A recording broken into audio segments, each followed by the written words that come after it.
Bueno, muy buenas tardes con todos. Bienvenidos a una nueva edición de nuestro Andersen Talks. El día de hoy, tengo el gusto de que me acompañe en esta edición Noemí Ceballos, es nuestra Senior Manager, y el día de hoy vamos a hablar de un tema que, bueno, lo hemos abordado ya en algunos espacios y que creemos interesante que poderlo abordar dentro de este Andersen Talks, que es básicamente los beneficios e incentivos tributarios que pueden aplicar las empresas y que aún se encuentran vigentes de acuerdo a la norma tributaria. Así que un poco en este contexto, bueno, vamos a ir haciendo las preguntas del caso. Si ustedes tienen alguna consulta, solamente recordarles que todas las consultas, por favor, deben hacerlas directamente en la página, no en la página, en el espacio que dice preguntas y respuestas, ya que ahí nosotros vamos a ir revisando todas las consultas que tengan y al finalizar la charla de Noemí vamos a irlas contestando. Además, decirles que estamos transmitiendo este webinar en vivo a través de nuestro canal de YouTube. Ya les hemos dejado también el link de acceso en el chat general para que ustedes, en el caso de que alguna persona no se pueda conectar,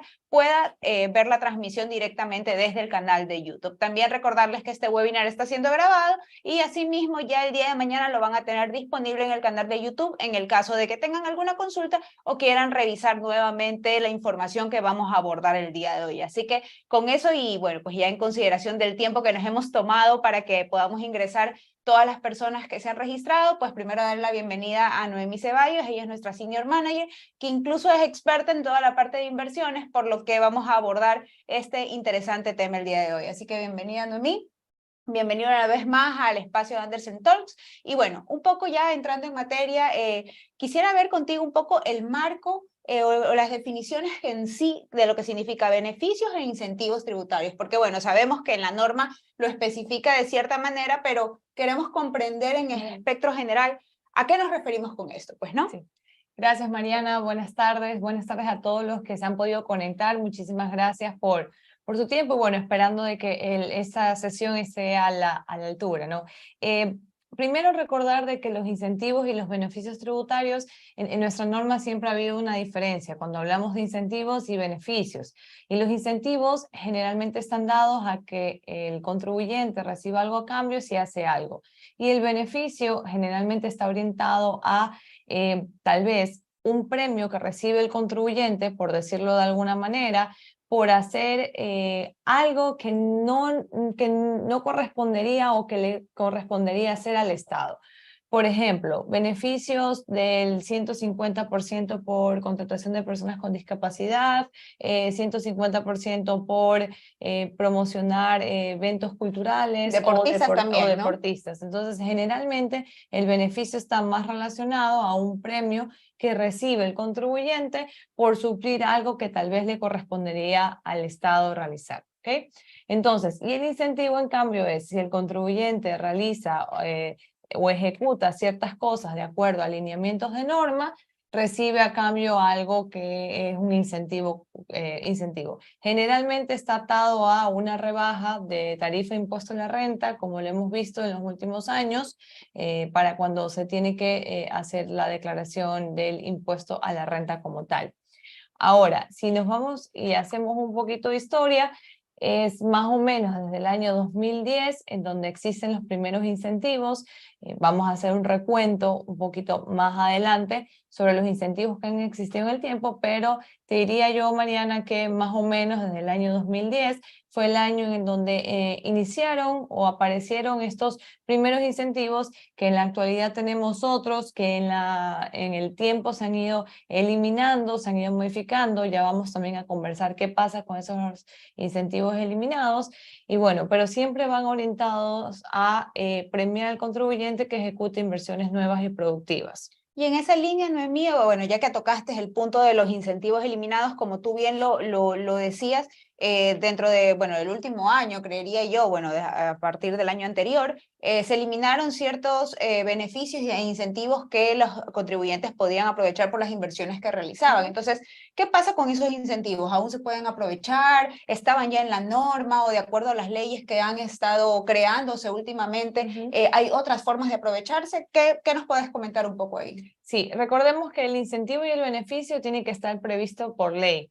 Y como se trata de incentivos o beneficios de carácter tributario, los cosas tributarias, es decir, los impuestos, las exenciones, las eliminaciones o deducciones, solamente tienen que estar previstas en la ley. ¿Exoneraciones también? Exoneraciones también, sí. Okay. Es un requisito que se reserva la ley, o son más bien situaciones que se reserva la ley y que solamente es potestad de la ley. Ahora, ¿quién puede promover leyes tributarias en el Ecuador? Única y exclusivamente el Ejecutivo, es decir, el presidente. Solo el presidente puede enviar a la Asamblea una ley tributaria que contenga exoneraciones, incentivos, deducciones, etcétera. ¿Ok? Que bueno, en ese caso pasó ahora último con la última reforma tributaria que bueno, está en vigencia ya hace poco tiempo y pues que pasó así, ¿no? Claro, exactamente. Entonces, ¿qué ocurre? Ocurre que cuando hay exenciones previstas en el tiempo, es decir, que se otorga exoneraciones del pago del impuesto por 5, por 10 o por 15 años, que es lo máximo que ha existido, nuestro código tributario, que está por encima de la ley de régimen tributario interno, establece que estas exoneraciones se van a mantener en el tiempo, incluso habiéndose derogado de forma posterior una ley. Recordemos que una ley del mismo carácter, si son ordinarias, puede derogar a otra ley ordinaria. Es decir, tiene que tener la misma jerarquía para una poder eliminar a la otra. O si es una ley orgánica, eliminar a otra ley orgánica. Eso es un tema un poquito más legal, pero en palabras sencillas, una ley posterior puede eliminar incentivos contenidos en una ley anterior. Eso es totalmente viable. No obstante, por tema de seguridad jurídica, que es otro principio también que está en nuestro ordenamiento jurídico, para poder garantizar al contribuyente que el incentivo que se le otorgó a plazo va a permanecer, nuestro Código Tributario lo que establece es que sin perjuicio de la eliminación posterior, los incentivos previamente otorgados se los tienen que respetar y se los tienen que mantener. Entonces, no confundamos. Si el día de hoy se elimina una ley, porque alguien casualmente nos hacían esta pregunta esta semana, y eso es real, recordemos que cuando hay exoneraciones, y aquí me voy a adelantar un poquito, del pago del impuesto a la renta, se entiende que en abril, cuando las sociedades cargan o presentan su declaración del impuesto a la renta ante el Servicio de Rentas Internas, el valor a pagar es cero, porque están exonerados. Eso aplicaría, por ejemplo, a sociedades constituidas bajo ley APP, que son asociaciones públicos-privadas que están totalmente exoneradas, sociedades constituidas al amparo del COPSI o sociedades nuevas constituidas al amparo, o después más bien de la ley de fomento productivo, etcétera. Entonces, al final del día resulta que estas sociedades no pagan impuestos. Y la consulta que nos hacía nuestro cliente es, bueno, tengo a su vez un cliente de él, le decía, te tengo que retener porque la exoneración de ley APP ya se eliminó con la publicación de la ley orgánica de desarrollo económico, cuando no es así, porque sin perjuicio de que la exoneración para las compañías bajo la ley Asociación Público-Privada fueron eliminadas el 29 de noviembre del 2021, se entiende que el incentivo permanece. Permanece por todo el tiempo en que fue concedido inicialmente. Es decir, si la asociación pública-privada se constituyó en el 2018, en el 2019, su exoneración está vigente tiene vigencia por 10 años y por tanto se tiene que respetar que durante esos 10 años la asociación no paga impuestos. Y lo que generalmente se hace es que si eres una asociación público-privada, lo que se busca es que tu cliente no te efectúe retenciones, porque al final del día tú no vas a pagar impuestos. Entonces, con este ejemplo práctico, que es un poquito más sencillo de explicar, lo que queremos decir es que el Código Tributario establece que por seguridad jurídica se le debe respetar a los contribuyentes la permanencia y la estabilidad de sus incentivos previamente ya ganados. Ok, o sea que perdón, o sea que van a seguir gozando de esos incentivos a pesar de que haya venido otra norma posterior que no los eliminaría. Correcto, exactamente. Esa es la idea. Más aún si existe por medio un contrato de inversión con el Estado, porque lo que busca el contrato es dar esa seguridad adicional, además de otros incentivos que puedes acceder muy particularmente o específicamente por suscribir un contrato de inversión, pero busca dar y entregar esa seguridad extra, por llamarlo de alguna manera, de estabilidad hacia el contribuyente. Entonces, lo importante aquí Y lo que hay que tener claro, lo que quisiera que se lleven, es que los incentivos permanecen si es que ya fueron ganados. Obviamente, si es que no se hicieron las inversiones en el momento de la vigencia de la ley, si es que las pretendo hacer ahora, lo lógico es que yo acceda a los beneficios que están vigentes en la actualidad. O sea, a partir de que yo, digamos, el día de hoy hago un contrato de inversión o firmo un contrato de inversión con el Estado, a partir de hoy regirían los beneficios que me corresponderían, más no. Aplicables en este momento. Ok. Ajá, los que estén vigentes en este momento. Pero si mi inversión la hice en el pasado, si soy una sociedad constituida bajo la ley APP y tengo estos beneficios, mis beneficios se mantienen. Mi incentivo de exoneración de impuesto a la renta se mantiene. ¿Okay? Y eso aplica también para los incentivos que fueron otorgados a través de la Ley Orgánica de Fomento Productivo, que fue una ley que se publicó en el año 2018 y que también otorgaba a los contribuyentes la posibilidad de una exoneración del pago del impuesto a la renta por un periodo de 8 o 12 años, dependiendo de dónde estuviera localizada, dónde se ejecutara la inversión. Si era dentro del territorio urbano de Quito y Guayaquil, 8 años; si era fuera de las jurisdicciones de Quito y Guayaquil, 12 años. Con lo cual, si hablamos o si estamos frente a sociedades que firmaron contratos de inversión bajo ley fomento productivo o que simplemente ejecutaron inversiones dentro del periodo en donde estuvo vigente la ley, tranquilidad, sus incentivos permanecen. Se mantienen, exactamente. Esto por dar garantía también al contribuyente de estabilidad. Claro, ¿Sí? incluso creo que, bueno, esto se dio también en función de que querían promover un poco más zonas que no estuvieran dentro de Guayaquil y Quito. De hecho, creo que Durán, Yaguachi han sido algunos de los lugares donde han comenzado o que establecieron más que nada, porque ahora creo que es en menor cantidad, establecieron compañías y constituyeron un poco para aprovechar estos incentivos que los establece la norma, pues, ¿no? Sí, esto de las jurisdicciones fuera de Quito y Guayaquil es una condición que se estableció en el año 2010 con la incorporación del COPSI, el Código Orgánico de Producción, Comercio e Inversiones.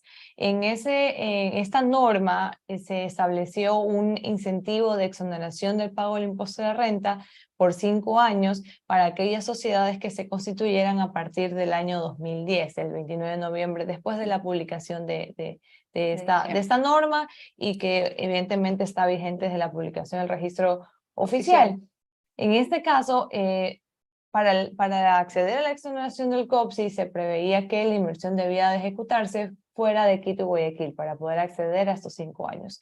Y lo interesante acá es que se aclaraba de que la inversión se entendía, el lugar de la ejecución de la inversión se entendía no el lugar de constitución de la compañía, sino donde efectivamente se realizara la inversión como tal y se generaran los ingresos. Es decir, yo podíamos tener el caso de una sociedad constituida en Quito, pero con una planta de leche en un cantón cercano a Quito. ¿Sí? Entonces se entendía de que, sin perjuicio que su constitución fue en la capital, la inversión, que era una planta procesadora de leche, o sea, la producción por poner como tal, un ejemplo, era fuera de Quito, entonces podía también acceder a la exoneración. Lo mismo pasaba si era una sociedad constituida en Guayaquil y que la planta procesadora de balanceado de alimentos estaba en Durán, y entonces se entendía que había exoneración por 5 años porque la inversión real se estaba ejecutando fuera de Quito y Guayaquil.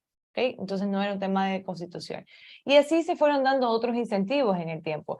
En el año 2016, a raíz del terremoto, hubo la ley solidaria, ¿no? con la ley de solidaridad, exactamente, con la ley de solidaridad se incorporaron incentivos también de exoneración del impuesto a la renta para aquellas compañías que ejecutaran inversiones en las zonas afectadas, y las zonas afectadas fueron Manabí y Esmeraldas, ¿no? de acuerdo con la ley. Eso fue en el 2016, luego está la ley también APP, la ley para creación de asociaciones públicos-privadas, que fue una ley muy particular. Me parece que en el Ecuador tenemos 5 o 6 sociedades constituidas bajo esta ley. La exoneración es por 10 años y eso también es un contrato de inversión. O sea, el estar bajo la ley de APP también es un contrato, porque es un compromiso con el Estado. Se firma un contrato, solamente que el contrato es bajo la modalidad de asociación público-privada, con lo cual hay reglas claras sobre los incentivos que se pueden acceder de acuerdo a lo que establece la ley. Y luego tenemos la Ley de Fomento Productivo, que fue una ley que se publicó en el año 2018 y también primaba mucho el hecho en donde se ejecutaran las inversiones. Ahí la condición era si estábamos con inversiones fuera de Quito y Guayaquil, la exoneración iba a ser por un tiempo más amplio de 12 años, a diferencia de si la inversión se ejecutaba dentro de cantones, Quito y Guayaquil, que la exoneración era de 8 años.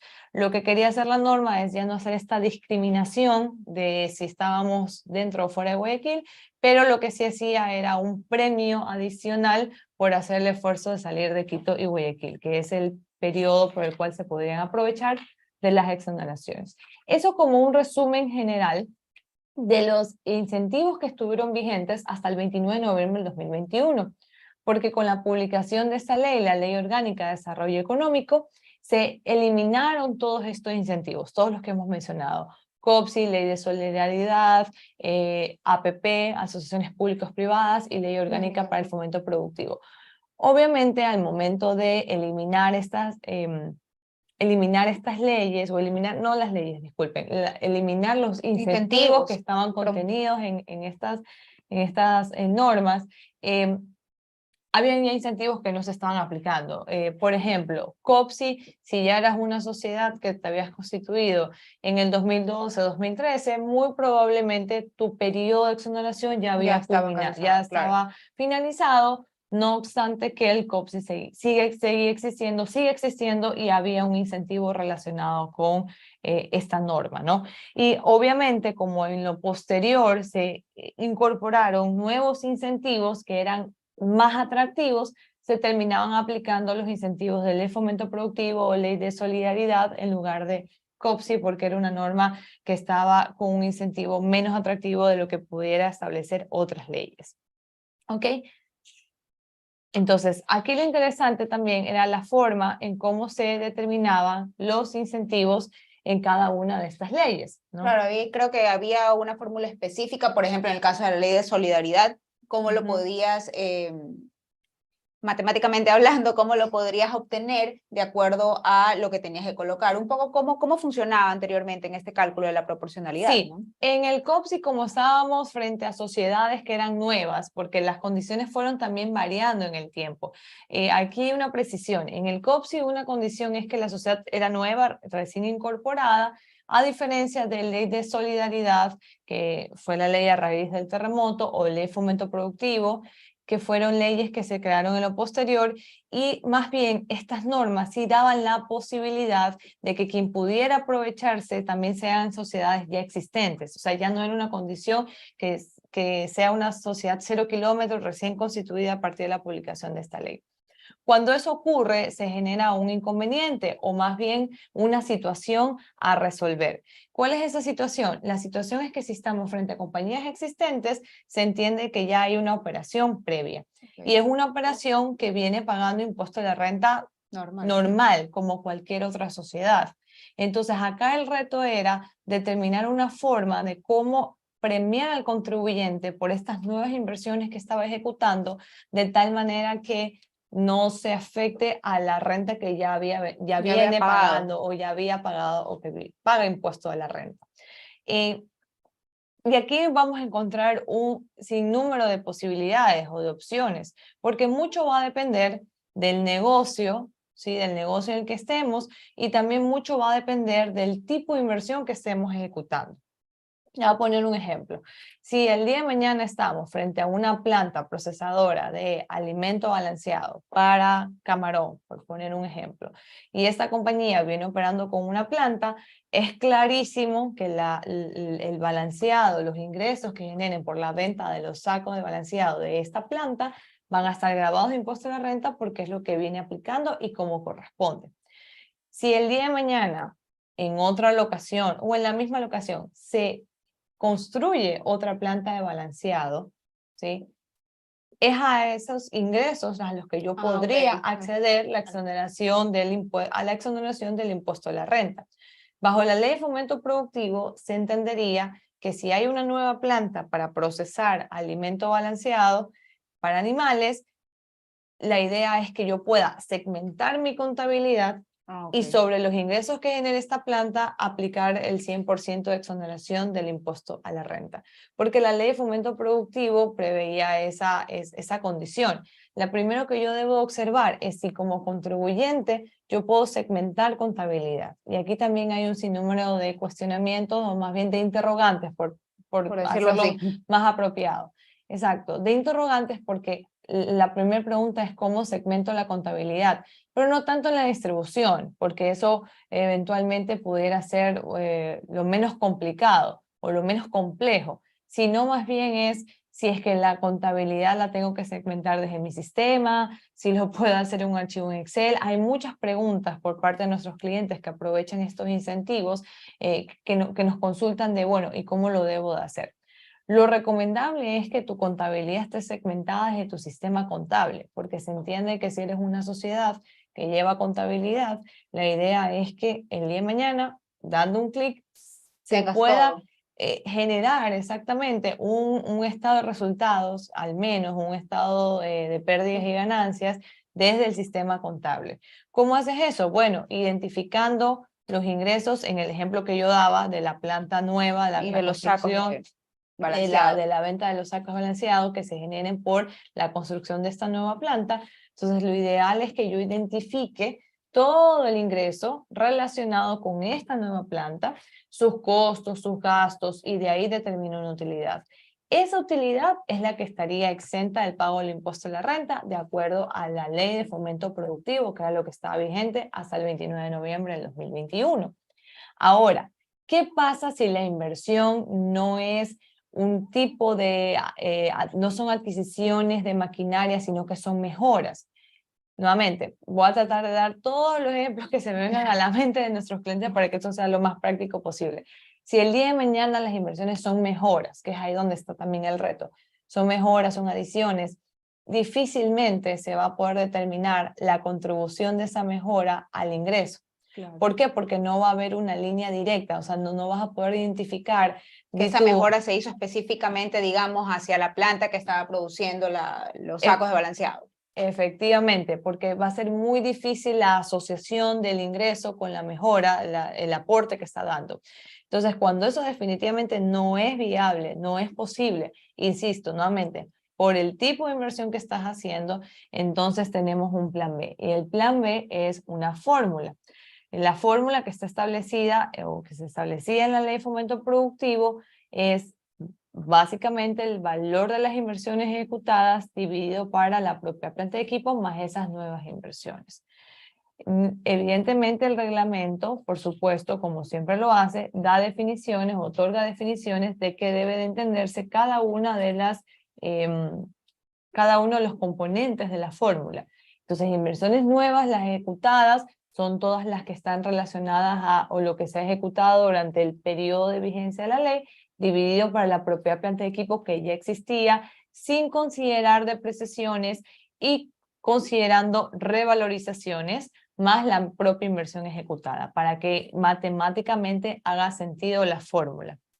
Ahora, de acuerdo a lo que establecía la Ley de Fomento Productivo, las inversiones podrían encasillarse en maquinarias y equipo, propia planta de equipo, activos biológicos o activos intangibles. Entonces, en esta fórmula, honestamente teníamos un mix, una combinación de conceptos financieros que están establecidos en las normas internacionales de información financiera, como es la propia planta de equipo, como es el activo biológico, el activo intangible, y teníamos una mezcla dividido para el activo fijo sin considerar depreciaciones, más revalorizaciones, más la propia inversión. Entonces había un mix en la fórmula, pero bueno, en términos generales lo que hay que considerar es con los conceptos que nos está dando la ley y el reglamento.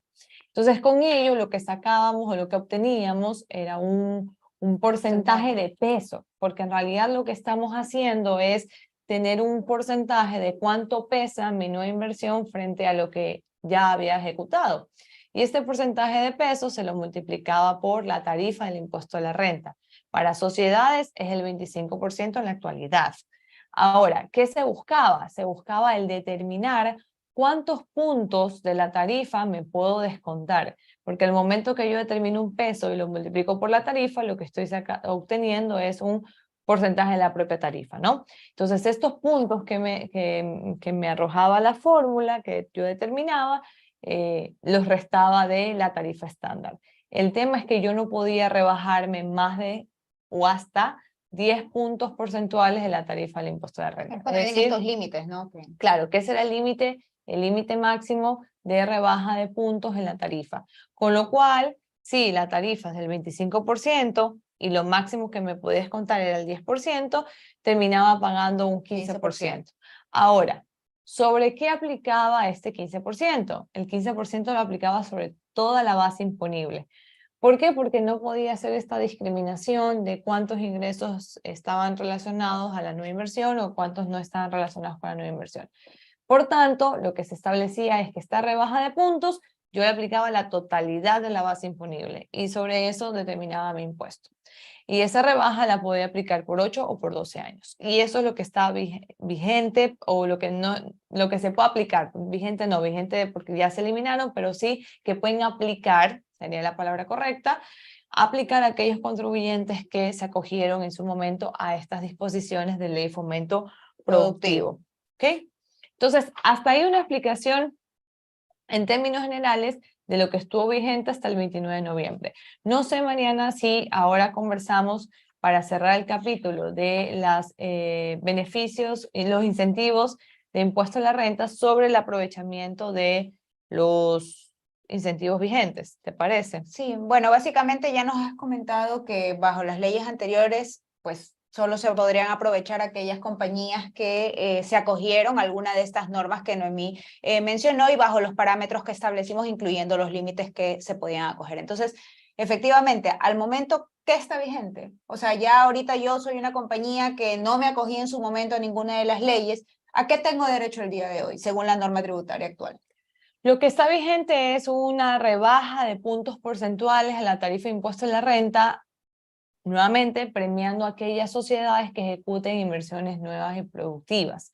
¿Qué se entiende inversión nueva? Inversión nueva, al flujo de recursos que genere nuevas plazas de trabajo, que incremente el acervo de capital en la economía para la generación de bienes o servicios y ampliación de la capacidad productiva. Ese es un concepto que ha estado desde el año 2010 incorporada en este Código Orgánico de la Producción, COPSI, que creo que la mayoría los conocemos, y es un concepto que siempre lo hemos aplicado o que se ha tenido que observar al momento de querer aprovechar incentivos relacionados con rebaja de tarifa, porque la norma generalmente ha hecho alusión, ha hecho mención a observar la definición del COPSI en cuanto a inversión nueva e inversión productiva.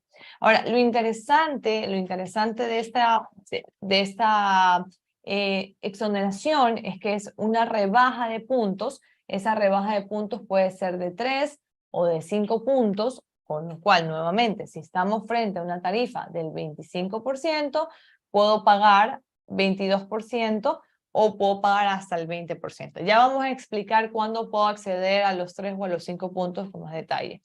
Pero si hay algunas diferencias de cómo se aplicaba el incentivo, en cambio, cuando se aplicaba la ley de fomento productivo, este incentivo más bien acá, el que está vigente, se aplica a los ingresos relacionados con la generación los ingresos que genera la nueva inversión. Y vamos a explicar cómo vamos a determinar esa base imponible para poder determinar esa tarifa. Sí es importante, ahora sí, de que la diferencia entre aplicar los 3 o los 5 puntos va a depender si tengo o no contrato de inversión. Ok. ¿Ok?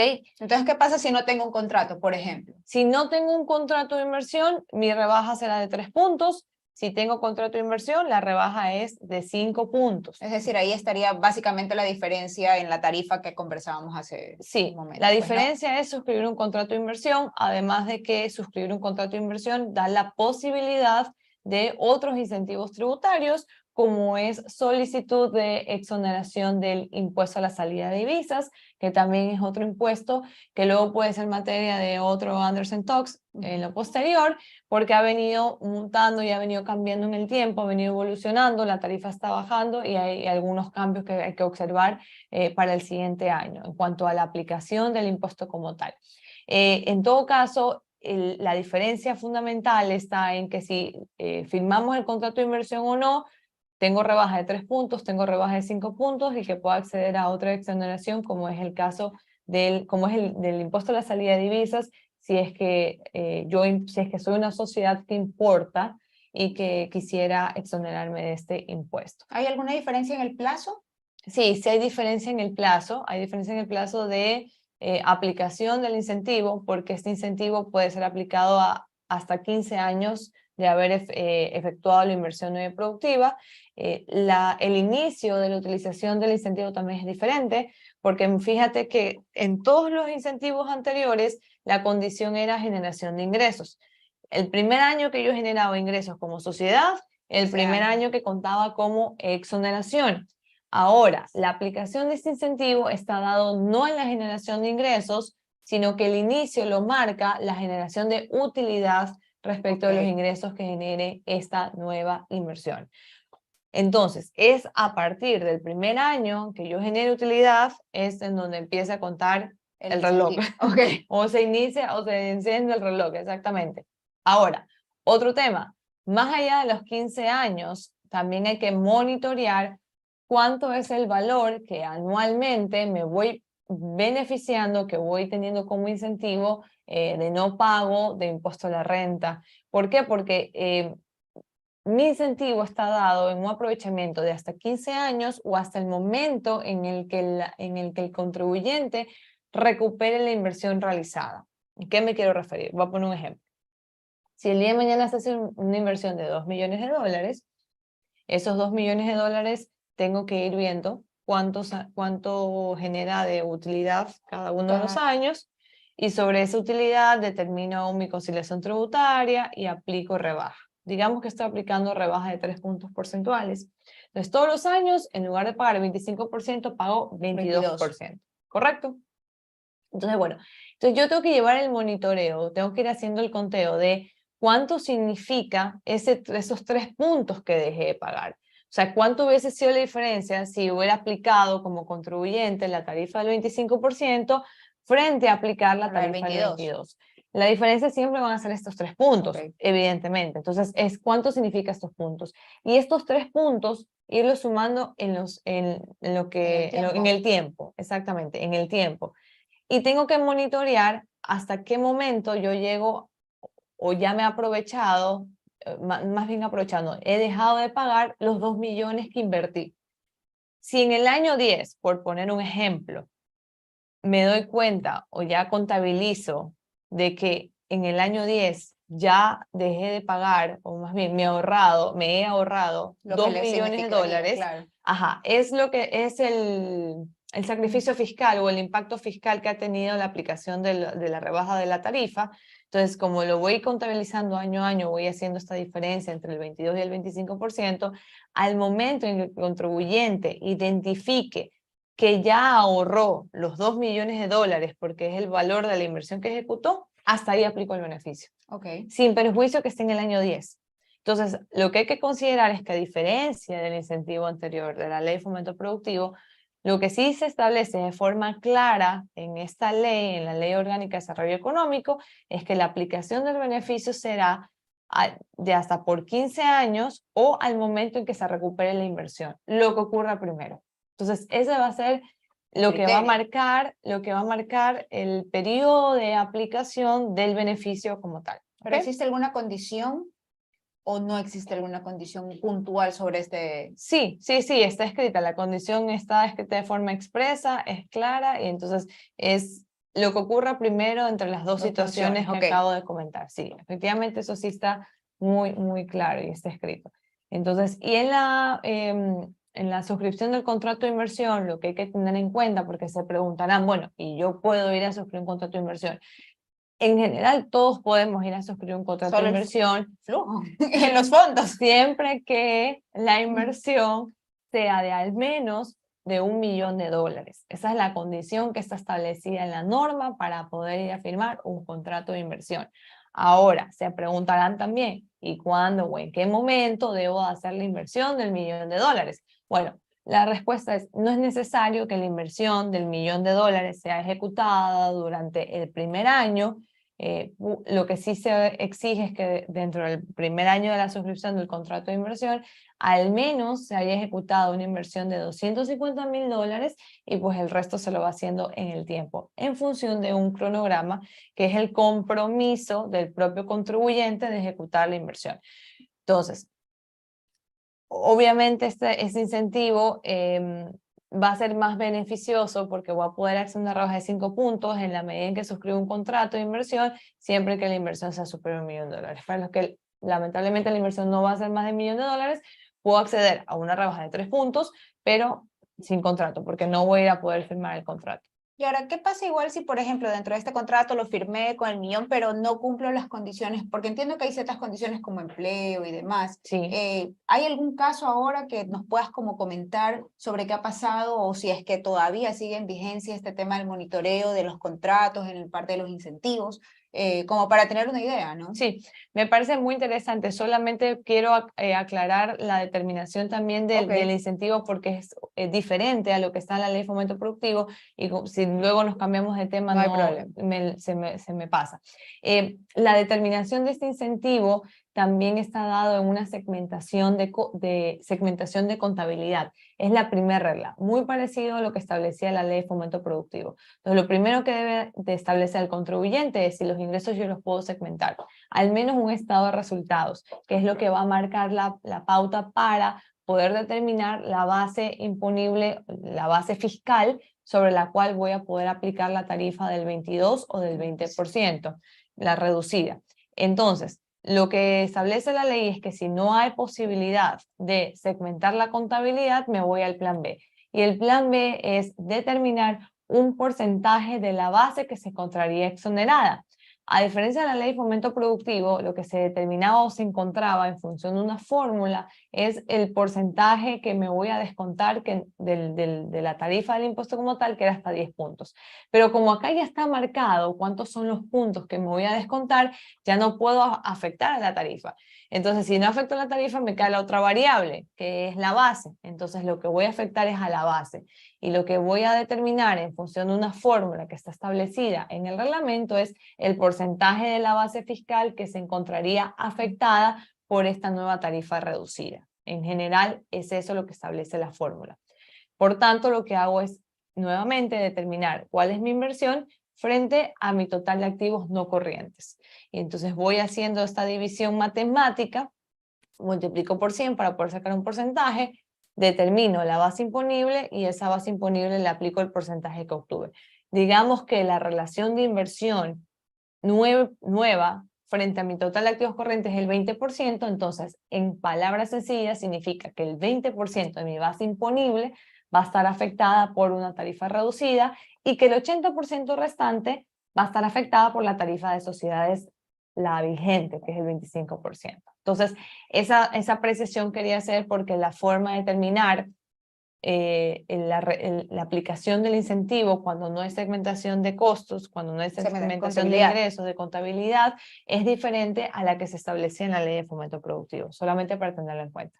Ahora, regresando a tu pregunta sobre el tema de los contratos de inversión, es muy interesante porque hay muchos contribuyentes, también lo hemos visto en la práctica, todo esto que los comentamos es cierto, es de nuestra experiencia, y es la idea de transmitirle en estas sesiones para que si están en los mismos casos tomar algún correctivo, tomar acción sobre ello.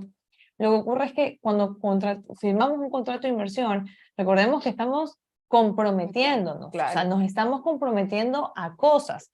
Así como el Estado hace un sacrificio fiscal de otorgar a los contribuyentes rebajas de impuestos para incentivar la producción, para incentivar que se mueva la Claro, porque economía. deja de percibir todos esos ingresos que incluso ya en algunos casos los tiene ya programados, y bueno, aplicar estas rebajas Claro. igual es un incentivo y un beneficio para el contribuyente, ¿no? Claro, de hecho, parte del proceso de firmar los contratos de inversión es que dentro del proceso como tal, el ente incluye un cálculo del eventual impacto fiscal que va a tener el Estado a causa o a razón de la suscripción de este contrato de inversión, porque dentro del contrato el contribuyente adjunta un cronograma de inversión y adjunta una proyección de ingresos relacionados a esa nueva inversión, con lo cual se determina cuánto va a ser el valor tanto de impuestos a la divisa, si es que estás solicitando esa exoneración,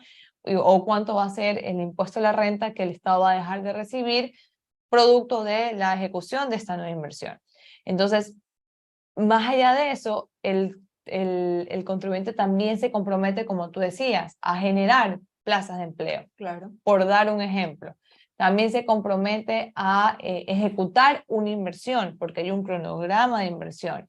Y entre otros asuntos, y entre otras cosas, porque pudiera canjear, en el pasado se podía canjear la posibilidad, el parámetro de empleo, el número de empleados que se iban a contratar. En todo caso, lo que sí es cierto es que dentro del contrato, que es una escritura pública que se firma, hay compromisos por parte del contribuyente y el contribuyente los tiene que ejecutar. Ahora, no confundamos que pudiera ser el caso de compañías que presentan pérdidas y no han podido aplicar el incentivo de exoneración porque no han tenido base fiscal sobre la cual aplicar la rebaja de tarifa o la exoneración de la ley de fomento productivo. Pero recordemos que sin perjuicio de la aplicación de esos incentivos, primero hay un contrato. Claro, hay un marco jurídico ya establecido. Y en ese contrato se establecen compromisos. Entonces son dos cosas totalmente diferentes. El monitoreo que pudiera hacer y que está en la potestad de hacer el Ministerio de la Producción, que es la autoridad competente para hacer estos monitoreos, es totalmente indistinto y sin perjuicio de la aplicación de los incentivos tributarios. Porque y a la inversa, porque los incentivos tributarios, en cambio, el ente competente de revisar y de fiscalizar es el Servicio de Rentas Internas. Y no confundamos, el hecho que tenemos un contrato no significa que el incentivo está blindado. A ver, tampoco quiero ser extremista. Es verdad de que hay un contrato, es verdad de que hay una revisión previa, pero no significa que en la práctica pueda haber ocurrido algo y que al final el incentivo no esté bien aplicado, o que me está aprovechando de más o que me está aprovechando de menos. Puede ser para arriba o para abajo. Lo que sí quisiera que estemos claros y que se lleven y aportar en que los entes de control o quienes te van a revisar son dos entes totalmente diferentes, claro, y cuyo objetivo también es distinto, porque mal haría el Ministerio de la Producción en querer fiscalizar algo si el contribuyente se está aprovechando de más o de menos, porque no es su rol, no es el ente competente. Quien debe hacer eso es el Servicio de Rentas Internas. Por su parte, el Ministerio de la Producción lo que va a velar es el cumplimiento de los compromisos adquiridos en el contrato de inversión. Eso es lo que va a revisar. Y bueno, de esas revisiones, que están toda su potestad de hacerlo, se obtendrán resultados en donde el contribuyente deberá tomar acción si es que hay algo que corregir o no. Entonces esos monitoreos sí son comunes que se hagan, es común que lo hagan, es normal que lo hagan porque es parte de las funciones del Ministerio de la Producción, que luego de otorgar los contratos y luego de un periodo de la ejecución de la inversión, se inicien con estos procesos de control. Okay.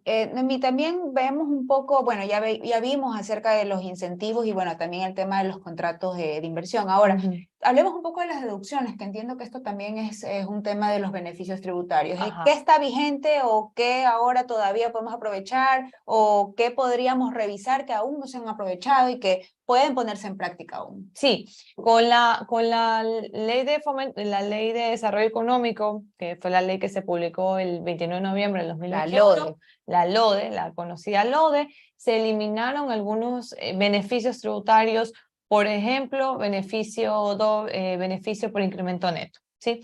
Pero en nuestra norma tributaria, así también se incorporaron otros, y en nuestra norma tributaria existen ciertas deducciones que se le otorga al contribuyente poder descontar de esa base fiscal a efectos de pagar menos impuestos.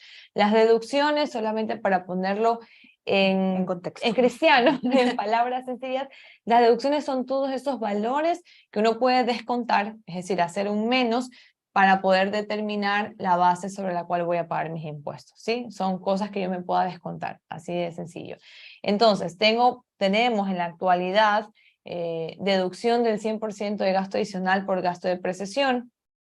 Esta disposición existía, pero lo que ocurre es que al momento que se elimina el COPSI, recordemos que en el COPSI es donde se establecía el que la inversión se tenía que hacer en sectores priorizados, y al momento que se elimina el concepto de sectores priorizados, técnicamente deja de existir, que esa también es otra pregunta. Esta también era otra pregunta que siempre nos hicieron, nos hacían exactamente, de bueno, ¿y qué va a ocurrir con esta doble depreciación, el gasto por doble depreciación de activos no improductivos en sectores priorizados? Como el sector era una condición, entonces también, y al momento que se elimina el sector priorizado, deja de existir este gasto, ¿no? Entonces, lo que sí es que evidentemente para quienes lo estaban aplicando, bueno, podrán continuar. Lo que no estaría aplicable es para aquellos activos que se adquirieron después o posterior a la publicación de la ley, de la LODE, de la Ley Orgánica de Desarrollo Económico, porque ya no se estarían digamos, dentro de un sector priorizado, porque el sector priorizado ya no existe. Claro. Exactamente. Entonces, lo que sí es que tenemos que tener cuidado que el incentivo lo puedes aplicar para aquellos bienes que venías depreciando y que ya estaban antes de la publicación de la ley. También tenemos gastos de depreciación por producción más limpia. Y aquí es donde decíamos de que las deducciones o estos beneficios tributarios son premios que se le da al contribuyente por actuar de manera correcta o por aportar a cosas que el Estado debería hacerse cargo, por decirlo de alguna manera. Entonces se premia por, si el día de mañana, en lugar de construir una planta o de que hizo los paneles solares, por ejemplo, utilizar maquinaria que no utilice diésel, lo que contamine el planeta, contamine el país, más bien lo reemplazo por un bien que utilice luz solar. Por ejemplo, entonces me premian con una doble deducción del gasto, es decir, además del gasto de depreciación que está registrado de forma financiera dentro del estado de resultados, en la conciliación tributaria, como le llamamos, al momento que yo empiezo a determinar mi base fiscal, puedo descontármelo de manera adicional.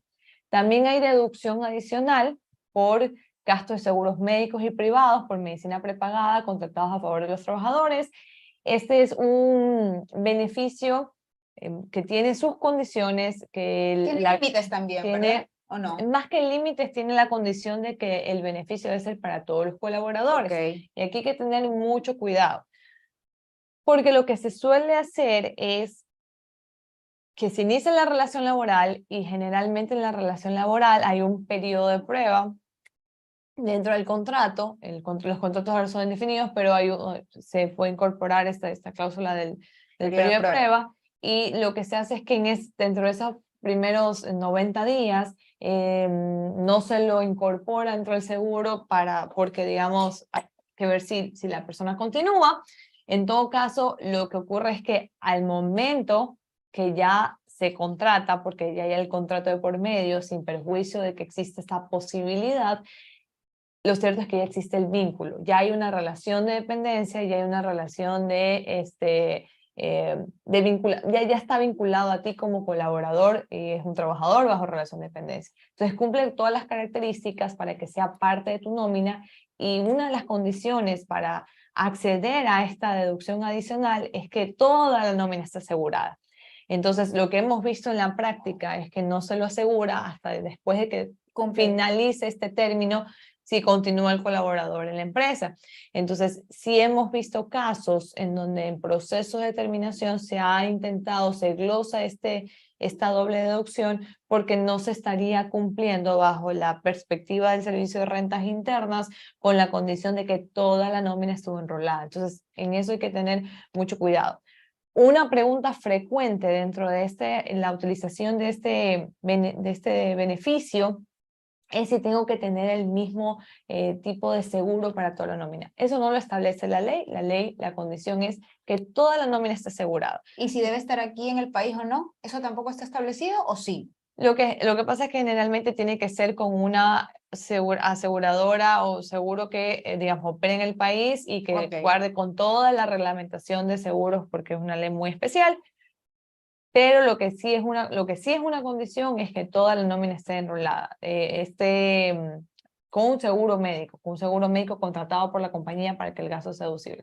Y lo que a veces se estila hacer es, bueno, tengo un tipo de seguro para tipos de colaboradores, para otro grupo, también por los requerimientos o las necesidades. O sea, ya eso es un tema también del giro del negocio, del modelo de negocio que estemos enfrente, que tengamos enfrente, pero sí cuidado porque tiene que ser toda la nómina enrolada, tengamos mucho en cuenta lo que les acabo de decir del punto del periodo, ¿no? También hay beneficios, yo he escuchado ahora último con bastante frecuencia de publicidad, promoción y patrocinio de eventos deportivos y también de temas culturales. El tema cultural, este doble de la deducción adicional del 150% por promoción al deporte y por patrocinio de proyectos artísticos culturales son muy parecidos. Hay que obtener la certificación de cualquiera de los proyectos, ya sea por el lado del deporte o por la parte cultural. Obviamente cada uno con su autoridad competente. Autoridad competente, exacto, el Ministerio del Deporte, el Ministerio de Educación y Cultura. Educación y Cultura. Pero básicamente debe haber una calificación del proyecto. O sea, no es nada más de que me dices te vas tú, y te presentas, yo el día de mañana vas a hacer un Ironman sí, y por favor exacto, auspícienme. Exacto, o sea, no, sí, me encantaría, pero tiene que estar calificada, Mariana. Entonces, el proyecto tiene que tener una autorización, tiene que tener todo un protocolo y sobre esa autorización que otorga el ministerio competente, porque incluso se identifica quién es el deportista o el proyecto en sí, y el monto también, claro, el monto también. ¿Por qué? Porque puede ser de que te auspicien no solamente una sociedad, sino que sean varias las sociedades que te van a auspiciar y entre todas ellas se completa el monto del proyecto. Es totalmente válido. Pero ahí, en ese caso puntual, por ejemplo, ahí cada sociedad se podría aprovechar de la deducción. Claro, porque cada sociedad va a tener su certificado de cuánto aportó. Y la sumatoria de todas esas sociedades que aportaron tiene que llegar al monto total del proyecto. O al menos por debajo del monto si es que no alcanzaste que te donen todo, que te patrocinen todo el valor, ¿no?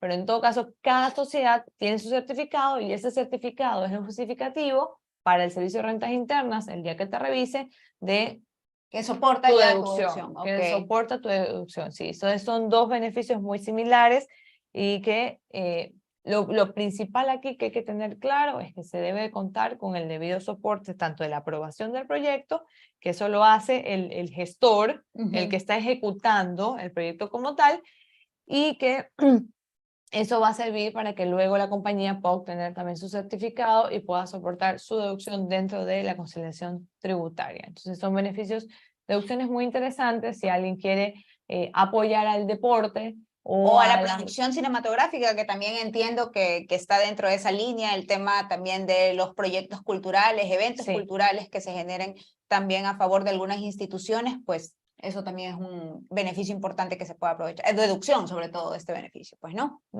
El tema de becas también está contemplado acá, por el tema de la deducción. Sí, también hay becas o ayudas económicas para formación dual y estudios de tercer nivel, y asimismo tienen que ser programas o proyectos que estén, proyectos de ayuda económica que también tienen que tener su debida calificación. Acá más bien la certificación la va a dar el CENESID y también tiene que haber todo un procedimiento para que esto sea garantizado y que la deducción que se utilice o que se aproveche dentro de la conciliación tributaria tenga el debido soporte para que el día de mañana no sea cuestionada. Perfectamente. Bueno, no sé si tenemos alguna otra conclusión que podamos ya ir cerrando pues la actividad. De hecho, veo que hay un par de preguntas acá en el chat sobre los beneficios y los incentivos que estamos abordando el día de hoy, más allá de las deducciones que ya hemos visto que, bueno, sí se puede todavía deducir Sí. de acuerdo a ciertos proyectos que se están realizando, Sí, ¿no? claro, evidentemente si hacemos un recuento, Mariana, te diría yo, hoy hay más deducciones, o sea, es decir, descuentos que puedes hacer a tu base fiscal si motivas, gestionas algún proyecto como los que hemos conversado, hay otros, hay también un tema de para desnutrición infantil y temas de becas a bachilleratos, pero bueno, todos en una misma línea de que debe haber un proyecto y que debes de calificarse y luego el tema del certificado, en términos generales. Pero también hay incentivos relacionados con reducciones de tarifa, como lo explicamos, de 3 o de 5 puntos. Dependiendo Que de todas si tienes formas, o no tienes contrato de inversión, pues, ¿no? exactamente, dependiendo de si hay contrato de inversión o no. El contrato se lo gestiona ante el Ministerio de la Producción. Y bueno, va a depender de eso, va a depender del monto de la inversión, pero de todas maneras hay incentivos y que era interesante que conozcamos de que se premia al inversionista o al emprendedor que quiere iniciar con un nuevo negocio o ejecutar nuevas inversiones porque está creyendo en el país y gestionando la economía. Listo, Noemi. Bueno, aquí tengo una consulta del público. Dice, ¿qué sucede si dejo de cumplir los requerimientos de la Ley de Fomento Productivo para aplicar el beneficio de exoneración por nueva inversión en el tercer año? ¿Podría retomar el beneficio de un cuarto o quinto año si vuelvo a cumplir los requisitos? Esa es una pregunta muy interesante que requiere de un análisis un poquito más completo, pero en términos generales, tal como está redactada la norma, me inclinaría a decirte que si no se cumple el beneficio, el incentivo se pierde y ya no hay marcha atrás. Es lo que en algún momento analizábamos internamente, porque lo que la norma establece es, y es más, bueno, a ver, y ahí va a depender también si hay procesos de revisión, si hay contrato de inversión, porque puede hacer que no estés cumpliendo, o sea, sin perjuicio, como comentábamos hace un momento, ¿no? Sin perjuicio de la aplicación del incentivo y hay contrato de por medio, el contrato se lo tiene que cumplir, ¿sí? Claro, las condiciones del Las contrato que condiciones, estamos estableciendo se tienen que sí, cumplir. sí, se las tiene que respetar y se las tiene que cumplir, eso por un lado. Si es por el tema de los incentivos, te diría yo, al momento de que ya no se cumplen las condiciones, difícilmente, porque no es como que aplicas el beneficio de forma intermitente, o sea, un año sí, el otro no, y después cuando vuelva a cumplir, en realidad te diría, los incentivos no están previstos de esa manera.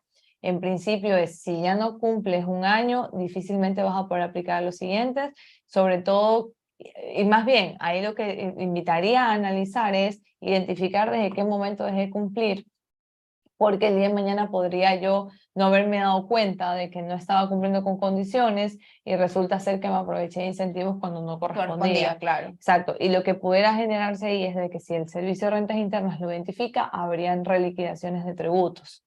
Entonces, pero eso en general. Ahora, cada caso, no lo tomen esto también, o sea, a ver, todo esto Tan lo estamos literal, diciendo como en en general, general. bastante apegado a lo que dice la ley. Cada caso, de todas maneras, hay que analizarlo y ver las particularidades. Bueno, muchísimas gracias, Noemí. Bueno, Daniela también que nos hizo la consulta. Bueno, nos están consultando si vamos a tener la grabación online del curso. Sí, el curso ya va a estar disponible o esta grabación va a estar disponible el día de mañana en nuestro canal de YouTube, que lo dejamos en el chat general, que nos pueden buscar como Andersen Ecuador. Entonces, con esto, muchísimas gracias a todos por acompañarnos. Noemí, como siempre, impecable exposición acerca de este tema que creo que todavía lo podemos aprovechar y que, bueno, fue uno de los temas que incluso nos pidieron algunos de las personas que están acompañándonos el día de hoy. Así que con esto, pues síganos en nuestra red de LinkedIn, ya que ahí nosotros siempre comentamos y mencionamos todas las actividades que realizamos mes a mes, así que esperamos también que se puedan suscribir al canal de YouTube y también seguirnos en nuestra página de LinkedIn. Así que, Noemí, muchísimas gracias a todos, esperamos verlos en una próxima oportunidad. No, muchísimas gracias a todos los que nos escucharon. Esperamos que haya estado a la altura la sesión y cualquier inquietud, ya saben, nos pueden contactar. Sí, a través de nuestra página web. Igual vamos a dejar en este momento nuestro mail de contacto, que es contactosye@ec.andersen.com. Así que bueno, muchísimas gracias y que tengan una muy buena tarde. Hasta luego.